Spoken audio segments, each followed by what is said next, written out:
Hi అండి, నమస్తే. నేను మీ రాజేంద్ర బాలుని. Welcome back to my channel. ఈరోజు వచ్చి మీకు తాతారావు స్వీట్స్ అండి. ఇది వచ్చి మనకి మచిలీపట్నంలో బందర్ లడ్డు విన్నాం కదండి, ఇదే మన బందర్ లడ్డు షాప్. ఇది చూశారు కదా, ఫస్ట్ బందర్ లడ్డు పుట్టింది ఇక్కడే, ఈ తాతారావు స్వీట్ షాప్లోనే. మన బందర్ లడ్డు ఫేమస్ అంటారు కదండి, ఈ తాతారావు స్వీట్ షాప్లోనే మనకి బందర్ లడ్డు పుట్టింది. బందర్ లడ్డు ఎంత ఫేమస్ అన్నది ఇక్కడ నుంచే స్టార్ట్ అయిందండి, ఇదే షాపులో. ఇది కోనేరు సెంటర్ పక్కనే, రింగుకు పక్కనే తాతారావు స్వీట్ షాప్ అని ఉంటుందండి. ఆ తాతారావు గారి బందర్ లడ్డు తయారీ ఫస్ట్ ఎప్పుడన్నది చూపిస్తాను మీకు. ఇది వచ్చి ఇదే తాతారావు స్వీట్ షాప్ అండి. ఇక్కడ రకరకాల స్వీట్స్ అండి, అంటే ఒక లడ్డువే కాకుండా అన్ని స్వీట్స్లో అన్ని రకాలు ఎన్ని ఉంటాయో అన్ని స్వీట్స్ అయితే ఇక్కడ ఉంటాయండి. స్వీటు హాట్ చూశారు కదండి, ఇదే బందర్ లడ్డు, మన బందర్ లడ్డు. ఇక్కడ దాంతోపాటు అన్ని స్వీట్స్ అండి, ఇక్కడ మైసూర్ పాకు, జాంగిరి, జిలేబీ, కలాకాని, డిఫరెంట్ స్వీట్స్ అయితే ఉంటాయండి. స్వీట్స్ హాట్ ఇక్కడ ప్రముఖులు అండి. ఎప్పుడైతే ఈ షాపుకి వచ్చి ప్రముఖులు ఈ బందర్ లడ్డూని టేస్ట్ చేశారో వాళ్ళందరూ మెమోరియల్, అంటే ఫోటోలుగా, ఫ్రేమ్లుగా ఇక్కడైతే ఏ ఇయర్ వచ్చారు ఎప్పుడు అన్నది సినీ యాక్టర్సే కాకుండా పొలిటీషియన్స్ కానీ, నాయకులు అందరూ ఎప్పుడైతే వచ్చారో వాళ్ళందరూ ఇక్కడ ఫ్రేమ్స్ ఫోటోల్లో పెట్టారండి, ఫ్రేమ్స్గా. మీకు చూపిస్తాను తర్వాత. నెక్స్ట్ ఇది ఫస్ట్ మనకి ఎంట్రన్స్లో హాల్లోనే ఉంటుందండి. హాల్లోనే మనకి పెద్ద ఆల్బమ్స్ అన్నీ కనబడుతుంది. ఇది మెయిన్ షాప్ అండి. ఇది ఈయనే తాతారావు గారు, మెయిన్ తాతారావు గారు ఈయనేనండి. ఫస్ట్ బందర్ లడ్డు రూపకర్త ఈయనే బందర్ లడ్డూని ఇలా చేయించి ఇంత ఫేమస్ చేయించింది కష్టపడి ఆ తాతారావు గారు. వీరే వాళ్ళ రెండో అబ్బాయి, అక్కడ ఉన్నారు చూశారు కదా షాప్లో, రెండో అబ్బాయి తాతారావు గారు రెండో అబ్బాయి అండి. ఈ స్వీట్స్ అన్నీ బందర్లోవేనండి. తాతారావు గారి స్వీట్ షాప్ అంటే చాలా ఫేమస్. మన కోనేరు సెంటర్ రింగు పక్కనే ఉంటుందండి. దీనికి ఆపోజిట్ చూశారు కదా, మొత్తం షాప్ అయితే ఇలా ఉంటుందండి. షాపులో ఓన్లీ స్వీట్ ఐటమ్సే కాకుండా అన్ని ఐటమ్స్ ఉంటాయండి. దీనికి ఆపోజిటే దీన్ని చూసే వాళ్ళు ఈ మధ్య కాదు కానీ ఒక 10 years బ్యాక్ స్టార్ట్ చేశారంటండి. అది వచ్చి వాణి స్వీట్స్ అని ఉంటుంది. అక్కడ దీనంత క్వాలిటీ అయితే ఉండదండి, బందర్ లడ్డు అంత క్వాలిటీ. ఇక్కడ మాత్రం బందర్ లడ్డు చాలా ఫేమస్ అండి. తాతారావు గారు కొట్టంటే ఎవరైనా కానీ ఈజీగా అడ్రస్ అయితే చెప్తారండి. మన కోనేరు సెంటర్ పక్కనే ఉంటుందండి తాతారావు గారి పెద్ద బిల్డింగ్ అని. మేమైతే తీసుకున్నామని జస్ట్ తింటాకల్లా 1/4 కిలో ఇట్లా తాతారావు స్వీట్స్ చూశారు కదండి. ఇదే బందర్ లడ్డు ఎంత ఫేమస్ అంటే ఎక్స్పోర్ట్స్ విదేశాలకు కూడా వెళ్తుందండి. మేము బందర్ లడ్డూని అలా టేస్ట్ చేస్తూ ఉన్నాం.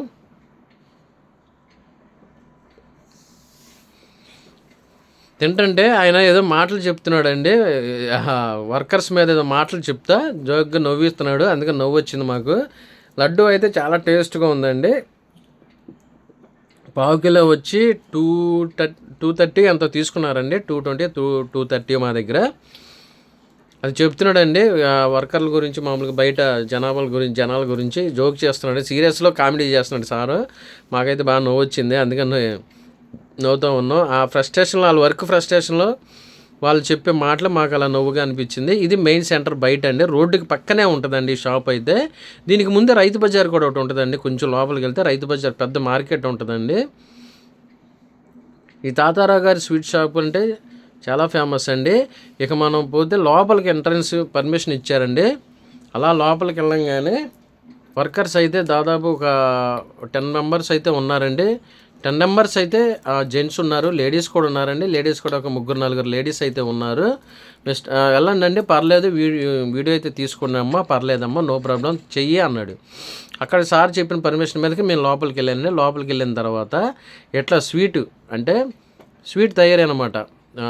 కలాకాని స్వీట్కి రెడీ చేస్తున్నారు వీళ్ళంతా. కలాకాని, వైట్ కలాకాని, కలర్ కలాకాని స్వీట్ ఉంటుంది కదండి, ఆ కలాకానికి తయారు చేస్తూ ఉన్నారు. ఇక్కడ చూశారు కదా, కూర్చొని చుడుతున్నారు, మొత్తం విసురుతున్నారు. ఇవే బందర్ లడ్డూలు అండి, మొత్తం బందర్ లడ్డు తయారీ ఇక్కడే చేస్తున్నారు. చూశారు కదా, అదే నేను అడిగాను, బందర్ లడ్డూే కదండి అంటే, అవునండి ఇదంతా బందర్ లడ్డూదే, ఇట్లా మేము చేస్తామండి అన్నాడు. ఇలా మొత్తం చేసి దాన్ని ఉండలుగా చుట్టి దాన్ని అలా పక్కన పెడుతున్నాడు. యూట్యూబ్ రా అండి అని అడిగాడు. అవును సార్ యూట్యూబ్ చేస్తామండి అన్నాను. అక్కడ లోటల్లో మీకు కనిపిస్తుంది చూసారా, అది నెయ్యి అండి, నూనె కాదు, ఆయిల్ కాదండి, అది వెన్నతో ఆయిల్ టచ్ చేసుకుని వాళ్ళు లడ్డూకి అంటించి అలా చుడుతున్నారండి. చూశారు కదా లడ్డూస్, నాకైతే నోరు ఊరిపోయినాయి అండి. నేనైతే అక్కడ 2 తినేసాను కన్ఫామ్గా. చాలా హ్యాపీగా ఉందండి అంటున్నాడు. అక్కడ మిషన్ కనబడుతున్నాయి చూడండి, ఆ మిషన్లోనే తర్వాత బందర్లో ఎలా చేస్తారని చెప్తానండి. మెటీరియల్ దించుతున్నాడు కుర్రోడు, పైన మెటీరియల్ ఉంటుంది కదండి, ఆ మెటీరియల్ అంతా తీసి ప్యాకింగ్కి వచ్చినాయి అన్నీ రెడీ చేస్తున్నారండి. అంటే బందర్ లడ్డు కానీ స్వీట్స్ కానీ మళ్ళీ డిఫరెంట్ స్వీట్స్కి రెడీ చేసుకోవాలి కదండి, రోజుకి వచ్చి ఆర్డర్లు ఉంటాయి, అలా అని చెప్తున్నారండి. ఒక ఐటమే కాదండి, అందులోనూ ఇక్కడ పనిచేసే వాళ్ళు కూడా మళ్ళీ బీహారు, కోల్కతా, ఒరిస్సా వాళ్ళు కూడా ఉన్నారండి, నార్త్ సౌత్ ఇండియా వాళ్ళు కూడా ఉన్నారు. వీళ్ళు మన తెలుగు వాళ్ళేనండి. ఇక్కడ కూర్చున్నట్టు చూసారు కుర్రోడు, ఇతను ఒరిస్సానో ఔరా వాళ్ళనండి. వీళ్ళకి తెలుగు అయితే తక్కువ మాట్లాడడం. చూడడానికి భలే ఇంట్రెస్టింగ్ అనిపించిందండి. నేనైతే అలా చేతికి టచ్ చేసి బందర్ లడ్డూని అలా చుట్టి అలా ఇసిరేస్తూ ఉంటారు. స్మెల్ అయితే మాత్రం సూపర్గా వచ్చిందండి, మంచి స్మెల్ వచ్చిందండి, మామూలుగా లేదండి స్మెల్ అయితే. మళ్ళీ తీయగా ఒక రకమైన సుగంధ స్మెల్ లాగా వచ్చిందండి. ఆ నెయ్యి ఒరిజినల్ నెయ్యి అనుకుంటండి, గీ అయితే ఒరిజినల్ అండి, చాలా టేస్టీగా అనిపించింది. అప్పుడే ఫ్రెష్గా ఉన్నాయండి లడ్డూలు, నోరూరిపోయినాయి. నేనైతే 2-3 తినేసాను అక్కడే కంపల్సరీగా. ఎవరైనా సరే కంపల్సరీగా అక్కడికి వెళ్ళిన తర్వాత లడ్డు తయారీ చూసి కంపల్సరీగా టెంప్ట్ అయిపోతామండి. షుగర్ పేషెంట్లు కూడా కంపల్సరీగా టెంప్ట్ అయిపోతారు, అందులో నో డౌట్. ఇట్లా ఒక 3-4 కూర్చుని అక్కడ అయితే ఇంకా లోపలికి వెళ్ళిన తర్వాత లోపల వర్క్ చేస్తున్నారండి కుర్రోళ్ళు, ఇక్కడ పనిచేసే వాళ్ళు. మొత్తం వాళ్ళు ఏం చేస్తున్నారనేది మీకు చూపిస్తున్నాను. మొత్తం ఇదంతా సెటప్ అండి. లోపల ఈ స్వీట్స్ తయారు చేసే బందర్ లడ్డు గూడెం లాంటిదండి ఇది. అంటే ఫ్రంట్ ఏమో స్వీట్ షాప్, బ్యాక్ సైడ్ వచ్చి గూడెం లాంటిదండి. ఇది ఒక రకమైన స్వీట్ అండి, వీళ్ళు తయారు చేస్తున్నారు చూశారు కదా. మన కోవా లాంటిది, లేకపోతే ఒక ప్యాకింగ్ చేసి అక్కడే కట్ చేసి స్వీట్ని ప్యాకింగ్ చేస్తున్నారండి, తయారు చేసి. వీళ్ళు కూర్చుని చేసే పని ఇదండి వర్క్, అంటే ప్యాకింగ్ అనమాట. ఇవి స్వీట్ కూడా చాలా బాగుందండి, నేను టేస్ట్ చేశాను. ఇది కూడా చిన్నగా, ఇది కూడా చాలా బాగుంది. అంటే పాలతో ఏదో స్వీట్లు అండి, ఇది కూడా చూపిస్తున్నాడు. ఇతను వచ్చి ఒరిస్సా అనుకుంటండి, ఒరిస్సానా బీహార్. ఇది చూశారు కదండి, కాజు, అంటే కాజుతో మనం చేస్తాం కదండి, జీడిపప్పు వేసి స్వీట్ చేస్తారు కదా పాకం బట్టి, అదండి. ఇదైతే చాలా టేస్టీగా ఉండిద్దండి. అండ్ నెక్స్ట్ వచ్చి అక్కడ కూర్చున్నాడు కదండి, అతను వచ్చి ఒక రకమైన స్వీట్ అండి, దీన్ని ఏదో అంటారండి, మన అరిసెల్లాగా ఏదో స్వీట్ అండి ఇది. ఆ పేరు చెప్పాడు కానీ అన్నయ్య గుర్తు రాలేదండి నాకు ఇప్పుడు, ఏమనుకోకండి. అండ్ ఇలా రోజు అంటే ఆర్డర్లను బట్టి వాళ్ళు రోజుకి ఒక ఆ స్వీట్ షాప్లో ఎన్ని అయితే అన్నీ చేస్తారంటండి. అక్కడ కూర్చున్న ఆంటీ గారు అయితే ఆవిడ మాత్రం బొబ్బట్లు చేస్తుందండి. బొబ్బట్లు ఉన్నాయి కదా మనకి, బొబ్బట్లు ఎంత ఫేమస్ తెలుసు కదా, ఆ బొబ్బట్లు చేస్తుంది. ఆ బొబ్బట్లు కావాల్సిన మెటీరియల్ కూడా ఆ దగ్గర పెట్టుకుని ఆమె చేస్తుంది. ఈ లోపలైతే మొత్తం బెల్లం అండి, బెల్లం ఇలా బెల్లాన్ని దంచి ఇట్లా పాకంలో వేసి అన్నీ, అంటే ఏ స్వీట్కి అయితే ఏ బెల్లం కావాలో, ఎట్లా బెల్లం యూజ్ చేయాలన్నది, వాళ్ళు ఎన్ని కుందులు కావాలన్నది లోపల నుంచి తీసుకొచ్చి ఇలా చేస్తారండి. ఆవిడ చూశారు కదా బొబ్బట్లు చేస్తుంది. బొబ్బట్లు శుభ్రంగా బెల్లంలో చేసి తయారీ చేసి తీసుకొచ్చి చేతి మీద వేసి, మనం అరిసెలు చిన్నప్పుడు అరిసెలు మామూలుగా తినే ఉంటామండి, పండగలకు అరిసెలు వండుకుంటాం కదా, సంక్రాంతి పండుగ కల అరిసెల్లాగా చేస్తుందండి బొబ్బట్లు. ఇది పాకం చూశారు కదండి, రెడీ అయింది పాకం. ఈ పాకం ఎందుకు అనుకున్నారు, కాజు స్వీట్ ఇందాక చూపించాను చూడండి, జీడిపప్పు కాజుది, దానిలో వేసి తయారు చేయటాకండి. ఇది చూశారు కదా, ఇక్కడ ఒక రకమైన స్వీట్ అండి, నాకు పేరు అయితే మర్చిపోయాను. ఇది కూడా స్వీటేనండి, అలా పిండిలాగా ఉందండి, అది పాకంతో చేసిందండి, బెల్లం పాకుంది. అలా చాలా టేస్టీగా ఉంటుందండి. ఒకసారి తిన్నాను కానీ నాకు అంత మంచి ఐడియా లేదండి. ఇక్కడ చూశారు కదా, కాజు మొత్తం జీడిపప్పు పోసి పాకంలో పోసి మొత్తం తయారీ చేస్తున్నాడండి ఆ కాజు స్వీట్ని. ఆ వేడి మీదే అది తిప్పేయాలంటండి, వేడి మీద అలా పోసి గబగబా తిప్పేయడం అలా చేయడం చేస్తున్నాడండి. అప్పుడే ఆ పాకం అనేది దానికి చక్కగా కలిసిపోయి అలా కాజు స్వీట్ లాగా తయారైద్దంటండి అది పాకం. అందుకని తొందరగా స్పీడ్గా వచ్చేసి గబగబా పొయ్యి అంటున్నాడు. ఇతను మన తెలుగన్నే పోసే అని చెప్పేసి జీడిపప్పు పోసేసి తిప్పేస్తున్నాడు. గబగబా ఫాస్ట్గా తిప్పేయాలంటే, లేకపోతే అంటుకుపోయి ఎక్కడికక్కడ స్టక్ అయిపోద్దంట అది. అందుకని తిప్పేస్తున్నాడు. ఎంత హార్డ్ అయినా కానీ తిప్పేయాలన్నా, లేదంటే అది స్టక్ అయిపోద్ది, పట్టేసిద్ది ఆ పాకం, మళ్ళీ మనకి దీనికి మొత్తానికి కలవదు అని చెప్పాడండి. అందుకని వాళ్ళు ఆ కళాయి పొయ్యి మీద నుంచి తేవడం వలసి మళ్ళీ కంపల్సరీగా పోసేయడం గబగబా తిప్పేయడం దాని ప్రాసెస్ అయితే అలాగంటండి.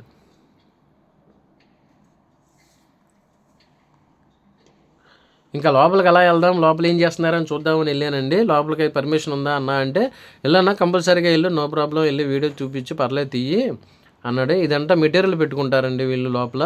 ఇక్కడ పొట్టును చూశారు కదా, మొత్తం పొయ్యి పొట్టులండి.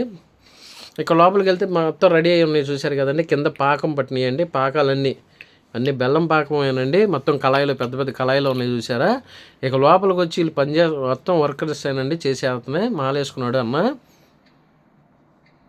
పిండి కలుపుతున్నారండి, మొత్తం మైదా పిండి, గోధుమ పిండిలు, అలా గోధుమ పాలు కూడా పోస్తారంటండి. ఇదంతా పాకంకే రెడీ చేస్తున్నాడంటండి. పాకం ఉంది కదండి, మామూలుగా ఇందాక చూపించాను కదండి, జీడిపప్పు కాజు పాకం స్వీట్ అండి, దానికేనంట ఈ 2 కళాయిలు. అడిగా నేను. మళ్ళీ 3వది పెడుతున్నాడండి, అవి కూడా సేమ్ ఆ కాజు స్వీట్ కానీ అని చెప్పాడండి. కాజు స్వీట్ కానీ అన్న 3 చేస్తున్నాము అన్నాడు. చాలా వేడండి, పొయ్యి అయితే చాలా వేడిగా బగబగమంటుంది. లోపలైతే హాట్ మామూలుగా లేదండి, పొయ్యి వేడి. ఇవి కూడా చూశారు కదా, మొత్తం పాకం అండి, పాకం పట్టినవి. ఇవంతా కూడా హల్వా కంటండి. పాకం చూశారు కదా, తీసుకెళ్ళిపోయి పోసేస్తున్నాడండి. బెల్లం పాకం, బెల్లం అయితే చాలా ఎక్కువ ఉండిద్దండి వీళ్ళ దగ్గర, ఎందుకంటే పాకంతో ఐటమ్స్ ఎక్కువ ఉంటాయి కాబట్టి వీళ్ళకి ఎక్కువ బెల్లం ఎక్కువ వాడతారండి. ఇదంతా చూశారు కదా, హల్వా అండి. హల్వా అని చెప్పాడు అన్న. హల్వా అయ్యా, లోపల హల్వా తమ్ముడు, మొత్తం 2 కళాయిలు హల్వానే. ఇటుకంటే క్లారిటీగా అటు బాగా కనపడితే అటు కిటివైపు రమ్మన్నాడు అని. చూశారు కదా హల్వా, నేతి హల్వా, ఇవన్నీ చాలా బాగుంటాయండి. జీడిపప్పు హల్వా, హల్వా తిప్పుతున్నారు చూశారు కదండి. మొత్తం ఇది పాకం అంతా హల్వా తయారీ అనమాట. ఆ 2 కళాయిలు కూడా హల్వా అండి. పొయ్యి దగ్గర అయితే చాలా వేడిగా ఉందండి. ఆ పొగలో కొంచెం వీడియో బ్లర్గా వస్తుంది, ఎవరో అనుకోకండి. కాకపోతే వీడియో అది ఎందుకు వస్తుందంటే ఆ పొగ వల్ల వస్తుందండి. ఆ పొగ వల్ల ఏమవుతుందంటే కొంచెం బ్లర్గా కనబడుతుంది. ఇతను మన తెలుగు అతనే, అతను కొంచెం హిందీ అతను. నేను హల్వా ఇలా చేయడం ఇదే మామూలుగా చూడటం అండి, ఇది సెకండ్ టైం థర్డ్ టైం. ఇంత పెద్ద పెద్ద కళాయిల్లో వేసి హల్వా చేయడం ఇదే చూడటం అండి. అమ్మో, మామూలుగా మనకు అలవాటు లేని వాళ్ళకైతే ఆ పొయ్యి దగ్గర అయితే చాలా కష్టం అండి పని చేయడం. ఎంత వేడి వచ్చిందండి, మామూలుగా కాదండి. ఇంక వీళ్ళు ఇప్పుడే ఇలా పని చేస్తున్నారంటే సమ్మర్లో అంటే మజ్జిగలు అయితే చాలా తాగాలండి, జ్యూసెస్ కానీ మజ్జిగలు కానీ చాలా తాగాలండి. ఎందుకంటే అక్కడ పొయ్యి దగ్గర మామూలు వేడి ఉండదండి, చాలా హాట్ గురు అన్నట్టు వేడి వచ్చేస్తుందండి. అసలు వెచ్చని ఆవిరి వచ్చిందండి. ఆ కింద నుంచున్న వాళ్ళకి కూడా చాలా వేడిగా ఉంటుందండి. కాళ్ళు నేను నుంచుని చూశాను అక్కడ, ఎంత వేడిగా ఉండిద్దంటే మామూలుగా ఉండదండి వేడి అక్కడ.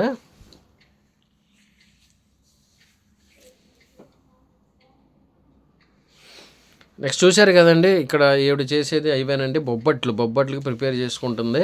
చక్కగా కూర్చుని అలా పక్కన ఇది ఉంటుంది కదండి, పప్పు లాంటిది, ఆ పప్పులో ఇవి చేసి, పప్పు మనకి అంటే పప్పు తగులుతుంది కదండి బొబ్బట్లో, అదేనండి పక్కన పెట్టుకుందామా కళాయిలో. బొబ్బట్లు అయితే నా పని అయితే ఇదేనండి బాబు, బొబ్బట్లు పని అనేది. బెల్లం చూశారు కదండి, బెల్లం ఎప్పటికప్పుడు బెల్లం వీళ్ళు రెడీగా ఉంచుకుంటారండి. బెల్లం, నెయ్యి, ఎక్కువగా బెల్లం, నెయ్యి ఇవన్నీ వాడతారండి. గోధుమ పాలు కూడా వాడతారండి, హల్వాలో గోధుమ పాలు కూడా వాడతారంట. బయట పని చేసుకోవడానికి కూడా వీళ్ళకి ఫీజుబుల్గా చాలా పెద్ద హౌస్ అయితే ఉందండి. మరి ఇది సార్ది ఓన్ హౌస్ అని నేను అనుకుంటున్నాను, ఓన్ హౌస్ అని ఉండిద్ది. అక్కడ ఆవిడ పేరుని చూసారా, అవన్నీ జీడిపప్పుతో చేసిన పాకం స్వీట్ అండి. ఇక్కడ బెల్లం అయితే చాలా క్వాలిటీగా ఉందండి. నేను ఒక పీస్ టేస్ట్ చేశాను. బెల్లం సూపర్గా ఉందండి, మంచి బెల్లం వీళ్ళది. బహుశా అనకాపల్లి నుంచి ఏమైనా రప్పిస్తున్నారేమో నాకు డౌట్ అండి. అది అనకాపల్లిలో బెల్లం ఫేమస్ కదా, కాజు స్వీట్ అండి, పాకంలో పట్టిన కాజు స్వీట్ అండి. ఇదైతే మార్కెట్లో చాలా ప్రైజ్ అయితే ఉందండి, చాలా క్వాలిటీగా ఉంటుంది. ఇది మంచి ప్రోటీన్ స్వీట్ అండి, ఇది కాజు స్వీట్.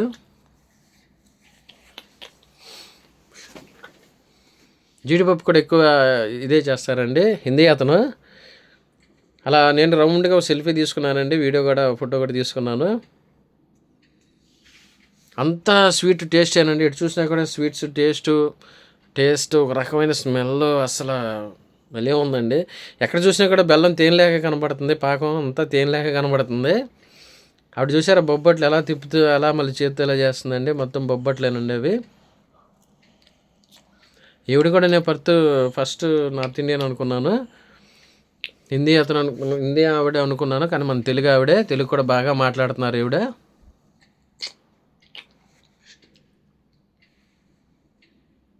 ఆ పక్కన కళాయిలో ఉన్నాయి కదండి, అది పప్పు లాంటిది, దానిలో ముంచి తర్వాత ఇలా బొబ్బట్లాగా వీళ్ళు చేస్తారండి, ఆవిడ చేస్తున్నట్టు. పక్కన పప్పు కూడా ఉంది చూసారా.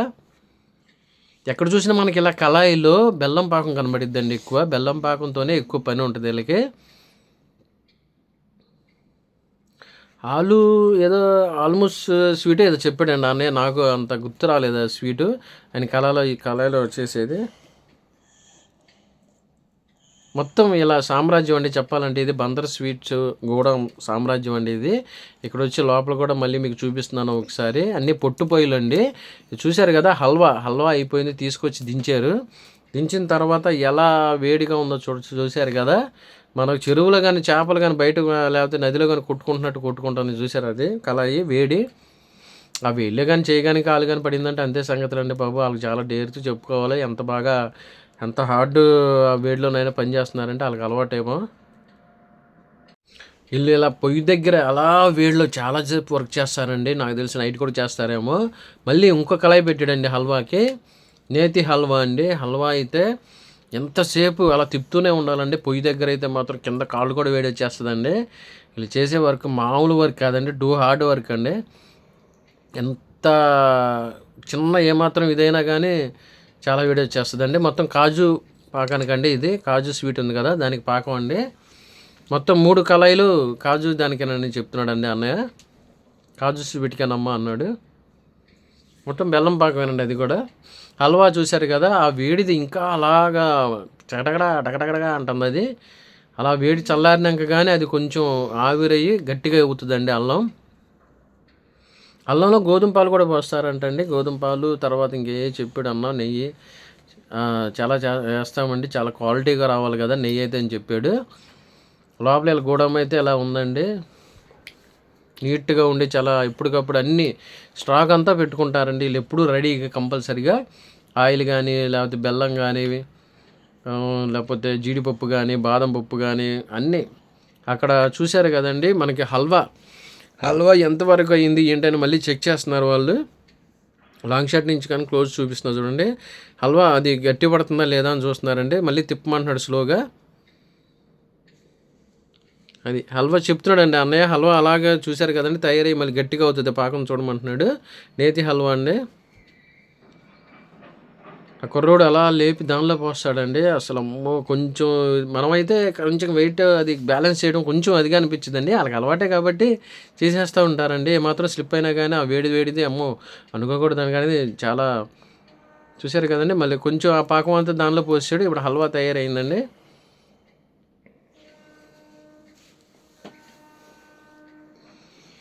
మొత్తం అది గట్టిపడిందని చూశారు కదండి. హల్వాని మళ్ళీ అతను మొత్తం తిప్పుతున్నాడు, అంటే కలిసిపోకుండా గడ్డలాగా అవ్వకుండా నేతి హల్వాని రెడీ చేస్తున్నాడండి. మళ్ళీ మొత్తం పిండి కూడా లోపల చూసారా పిండి, ఆ పిండి కూడా కలవాలంట. మొత్తం కలవాలి కాబట్టి మొత్తం తిప్పాలమ్మా, తిప్పితేనే హల్వా ఇదని చెప్పాడు. మళ్ళీ ఇంకో కళాయి పెట్టారండి, మళ్ళీ ఇంకో హల్వాకి. ఇక్కడ తీసుకెళ్ళిపోయారు చూసారు కదండి కాజు స్వీట్కి. ఇక్కడ ఇంకో కాజు స్వీట్కి బయటికి తీసుకెళ్ళిపోయారండి. అక్కడ కాజు స్వీట్ మళ్ళీ తిప్పడానికి ఆ పాకం అంతా మళ్ళీ ఇదైపోకుండా పాకం అయితే రెడీ అయిపోయింది. అందుకని ఇంకా గబగబా బయటికి తీసుకెళ్ళిపోయాడండి అతను. ఇంకా 2 పాకాలు రెడీ అవుతున్నాయి కళాయిలో. ఇలా ఎప్పటికప్పుడు మినిమం ఇక్కడైతే ఒక 7-8 వర్కర్స్ అయితే కుర్రోళ్ళు కంపల్సరీ కావాల్సిందేనండి. చూశారు కదా ఎన్ని ఐటమ్స్ ఉన్నాయో, అన్ని ఐటమ్స్ని బ్యాలెన్స్ చేయాలి, టైంకి బ్యాలెన్స్ చేసుకోవాలంటే ఇలాగ కంపల్సరీగా ఉండాల్సిందేనండి. మళ్ళీ హల్వా పెట్టాడండి. అవతల కాజు స్వీట్ది అనుకుంటాండి, హల్వా అది. మళ్ళీ కింద గోనపట్టాలు ఉంచున్నారు చూసారండి, అవి ఎంత వేడిగా ఉన్నాయండి. గోనపట్టాలు కూడా దగ్గర కూడా కాళ్ళ దగ్గర కూడా వేడి వచ్చేస్తుంది. ఆ పొయ్యి దగ్గర కూడా చాలా వేడండి, వేడికి మామూలుగా ఉండదండి బాబాయ్. పొట్టు పొయ్యిలైనా కానీ ఏదైనా కానీ ఆ పొగకే ముందు మనకి చేతుల్లో ఆవిరి వచ్చేస్తుందండి. ఆ లోపలంతా ఆవిరికి ఇదైపోతాం. హల్వా రెడీ అయింది చూసారు కదా అక్కడ. మళ్ళీ కాజు స్వీట్కి ఇంకో కళాయి అయితే తీసుకొచ్చేసాడు పాకం. మళ్ళీ ఆ కాజు స్వీట్ లోపల వేసి ఇప్పుడంతా ఇచ్చేసాడండి. తిప్పేసి మళ్ళీ అది ఆరబెట్టేస్తున్నారు. అలా ఆ పాకం వేస్ట్ అవ్వక ముందే ఇలా వీళ్ళు వర్క్లో దిగారంటే మాత్రం కంపల్సరీగా అసలు వర్క్ అయితే స్పీడ్గా అయిపోవాలండి. ఎందుకంటే మెటీరియల్ అంత కొంచెం మాత్రం లేట్ అయినా కానీ మెటీరియల్ వేస్ట్ అయిపోద్దండి. పాకమైనా కానీ ఆయిల్ అయినా కానీ పిండి అయినా కానీ లేకపోతే బెల్లం అయినా కానీ జీడిపప్పు అయినా కానీ ఏ పిండి అయినా కానీ చాలా అంటే చాలా ప్రాపర్టీ కూడా వేస్ట్ వచ్చేస్తుందండి. ఈ స్వీట్ చూసారా నైస్గా కట్ చేసి చందమామ ఆకారంలో కట్ చేసి పక్కన పెడుతున్నారండి. చాలా టేస్టీగా ఉంటుందండి. ఇది కోవా లాంటి స్వీట్ అండి, నేను తిన్నాను. అండ్ ఫైనల్గా వచ్చేసి మీకు అసలు విషయం చెప్పలేదు, చెప్తాను ఇప్పుడు. మళ్ళీ లాంగ్ షాట్ నుంచి ఒకసారి మొత్తం మీకు గూడము చూపిస్తున్నానండి, తయారీ చేసే గూడము. ఈ బందర్ లడ్డూలు ఎలా తయారు చేస్తారనేది మీకు చెప్పలేదు కదండి, నాకు చెప్పిన ఇన్ఫర్మేషన్ మీకు చెప్తున్నానండి. అంటే మనకి శనగపప్పు పిండి ఉంటుంది కదండి, పచ్చెనగ పిండి, దాన్ని అక్కడ వెనకాల మిషన్ లాగా ఉంది చూసారు, దాని మిషన్లో వేసి ఆడిచ్చి దానిలోనే ఉంచి వచ్చిన పొట్టుని తీసేసి తర్వాత వచ్చి నేతిలో వేసి పాకం నేతిలో వేసి కలిపి పిండినంతా ఆ నేతిలో వేసి కలిపి తర్వాత జీడిపప్పు అంటించి కొంచెం పాకం కూడా అంటించి బెల్లం వేసిన తర్వాత ఇలా నెయ్యి వేసి ఆ పిండినంతా ఉండలుగా చుట్టి ఇలా ఇలా బందర్ లడ్డూని తయారు చేస్తారండి. ఇది వచ్చి ఫస్ట్ 1951లో బందర్లో స్టార్ట్ చేశారండి. అప్పుడు షాప్ చూసారా ఎలా ఉందో, 1951 అప్పుడు మొదటిగా ఈ తాతారావు గారి స్వీట్ షాప్ అనేది ఇలా ఉందండి. అండ్ నెక్స్ట్ వచ్చి 1981 కొంచెం చేంజ్ అయింది, చూసారా లేదో మీరు, అప్పుడు ఇలాగుంది 1981. అండ్ థర్డ్ వచ్చి 1981 ఇలా. తర్వాత చూసారు మీరు 2011లో అయితే ఇలా ఉందండి. అంటే ప్రముఖులు ఎవరైతే వచ్చేవారో వాళ్ళంతా అప్పుడు వచ్చిన ప్రముఖులండి. పివి నరసింహారావు గారు, రాజీవ్ గాంధీ గారు, ఇలా చాలామంది వచ్చిన వాళ్ళండి. ఇక్కడ ఎన్టీ రామారావు గారి ఫ్రేమ్ కూడా కనపడుతుంది. అంటే ఎన్ని సంవత్సరాలు అయింది సిల్వర్ జూబ్లీ, అందుకు రాజీవ్ గాంధీ గారు ఉన్నారు చూశారు కదా ఇక్కడ. అట్లాగే మనకి ఇక్కడ ఎవరెవరైతే వచ్చారో వాళ్ళందరూ బందర్ లడ్డూని ఎవరైతే టేస్ట్ చేశారో వాళ్ళందరూ ఫోటోలను కూడా వీళ్ళు ఇక్కడ ఫ్రేమ్గా ఆల్బమ్గా పెట్టి చూశారు కదండి. ఎన్టీ రామారావు గారు కనబడుతున్నారు మనకి అక్కడ. రామారావు గారు సీఎంగా ఉన్నప్పుడు అనుకుంటా, బహుశా రోసయ్య గారు, రాజశేఖర రెడ్డి గారు, ఇలా వచ్చిన వాళ్ళందరూ ఫోటోలు అయితే పెట్టారండి. పివి నరసింహారావు గారు. మచిలీపట్నం అంటే చాలా ఫేమస్ అండి బాబు. మచిలీపట్నంలో చాపముడితో చేసిన బిల్డింగ్లు పాతవి కూడా చాలా ఉన్నాయండి. బందర్ అంటే మామూలు విషయం కాదండి. బందర్ అంటే వాటరే ఉంది ఒకప్పుడు. ఈ తాతారావు గారి ఫ్యామిలీ అండి, మొత్తం తాతారావు గారి ఫ్యామిలీ ఇదంతా. ఇది మొత్తం అండి అంటే వచ్చిన ప్రముఖులందరిది 1 by 1 ఇలా పక్కన పెట్టారండి వాళ్ళు. పేరుని నాని గారు కూడా ఉన్నారు, జోగి రమేష్ గారు ఉన్నారు, బోరగడ్డ వేదవ్యాస్ గారు ఉన్నారు. మొత్తం ఇలా మీరు ఎప్పుడైనా బందర్ వెళ్ళినప్పుడు స్వీట్ షాప్ని ఒకసారి విజిట్ చేయండి, చాలా బాగుంటుంది. మీకు వీడియో కనుక నచ్చినట్టయితే షేర్ చేయండి, లైక్ చేయండి, కామెంట్ చేయండి. ఇంకా మంచి వీడియోతో మీ ముందుకు వస్తాను.